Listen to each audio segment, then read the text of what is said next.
Alright, well, next we're going to remove this power steering cylinder right here. Get started. First thing we have to do is take this cotter pin out and 3/4 wrench to get the crown nut off. But before I start, a lot of times on this stuff, I'll use, let me turn it the right way. I'll use a little degreaser on this just to get rid of all the crud, just depending on how long your car is sat. Mine's sat for quite a long time. Cotter pin out. Let's get to some nut busting, right? Alright. I'm in a good place here. Okay. Once you get them loose, they're pretty good. Now I did leave mine sit in PB oil, so that'll. Alright, crown nut off. Success. Pickle fork on. Let's start making some noise here.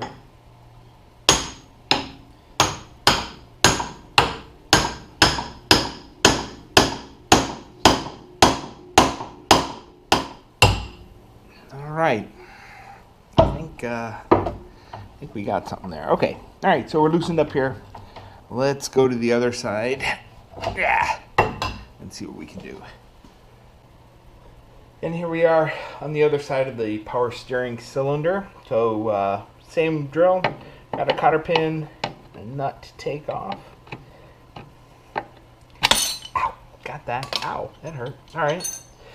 And get this out. Okay, so now this is going along swimmingly. You can see again there's a notch there to get your 1/2-inch wrench. It's loose enough we can now just unscrew this crown nut here.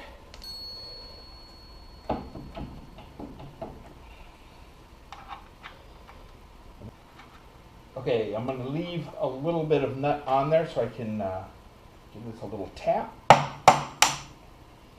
Lightly, always. Hammers are instruments of precision, right? And this off. And we have separation. I just have to disconnect the hoses, which I should have done first. Lesson learned. Okay, looking down on the power steering rod here. We're just going to get these two off. Okay. One's loose. That one's loose.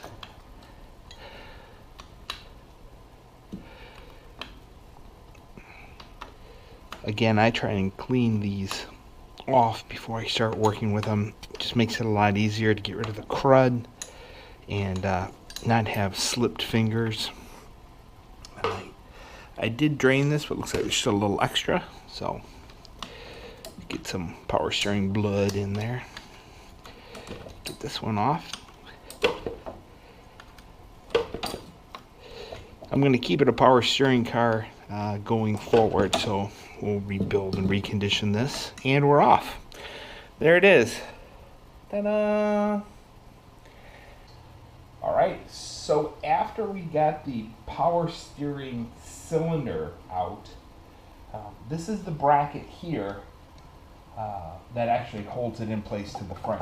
Alright, and I have already broken these loose because it was one bad hombre.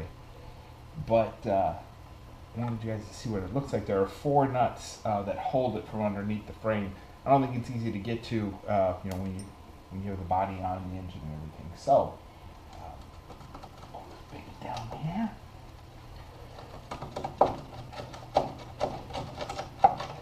Almost. All right. So, here's what it looks like. Obviously, it's a little rustic because it's been in there since the Nixon administration. Now we're looking on the outside of the chassis end, and I just pulled this bracket here for the power steering cylinder. It was mounted right here. I just pulled it out. And because I need to get everything off the frame, these bolts here actually come out of this hole right here. You gotta kind of fish it around a little bit. Hopefully you can see that.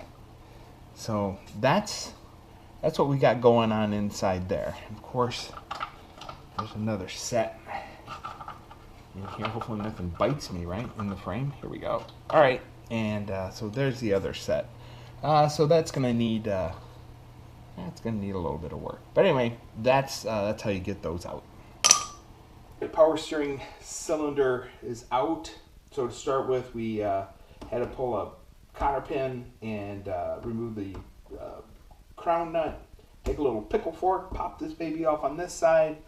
And then over here, same thing, we had a cotter pin and a crown nut. Took that off. Found out that there was an actual notch here that you get a 1/2-inch wrench around, and that's how you get the nut off.